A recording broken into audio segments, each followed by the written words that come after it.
What's going on, everybody? I'm Patrick from POWLAX, and in this video I'm going to be walking you guys through the classic 14 double mumbo set play. So this set play is designed to give one of your two best shooters a step down from about 8 to 10 yards.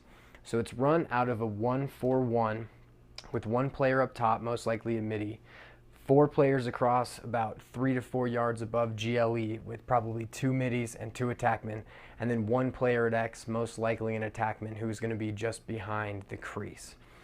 And so as far as where we want which players, M1 needs to be a good dodger and feeder, someone who can beat his man, possibly draw a slide, but can really move the ball well out of a dodge running full speed. The next two we're going to focus on is A1 and A3. A1 will be our best lefty shooter, and A3 will be our best righty shooter, and both of these players have to be able to make crisp passes through a defense as well as be a good shooter. M2 and M3 are more role style players. They just need to be able to seal their men into the middle.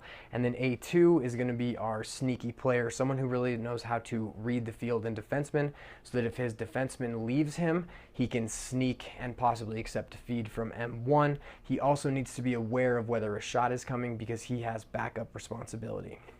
Now let's talk about the motions. The first motion we have is an isolation dodge with M1 up top. So M1 is going to start about 10 to 15 yards above the restraining line so that he can get a good run at his defenseman, and so that we have enough space to operate once he does complete his dodge. So as he dodges, he can go to the right or he can go to the left. And so this is a mirrored play, so it doesn't matter if you run it to the left or the right, everything will be pretty much the same. The players will just have to make a little bit different reads depending on which direction they go. So the next motion we have is a mumbo, and this is going to happen on both sides. And what a mumbo is it's a seal with a pop. So M3 is going to seal his own man into the crease, and A3 is going to pop underneath and around M3 up into space on that direction. M2 and A1 are going to do the exact same thing. And so what this is going to do is this is going to free up A1 and A3 with their strong hands upfield and to the outside.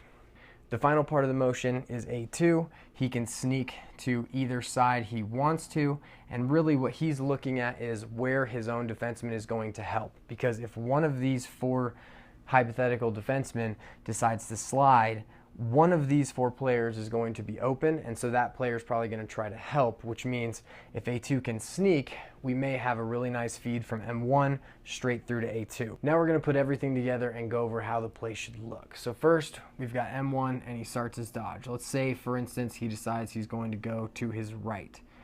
As he dodges, all of the other motions take place. So M2 seals his man, A1 pops under and around, freeing up his hands. M3 seals for A3. A3 also pops under and around, freeing up his hands. And then A2 is going to start to sneak to either side. Once M1 gets inside the box a good amount, he is going to move the ball to the same side player that he has. So in this case, it's A1. Once he moves the ball, he's going to cut through the middle of the field, which is going to create a skip lane from A1 through to A3. So as A1 catches the ball, he should still come upfield away from any defenders coming to him. A3 is still going to be coming upfield as well. And now A1 is going to skip the ball through to A3, who should be in a good position where he can step in and shoot the ball from about 8 to 10 yards.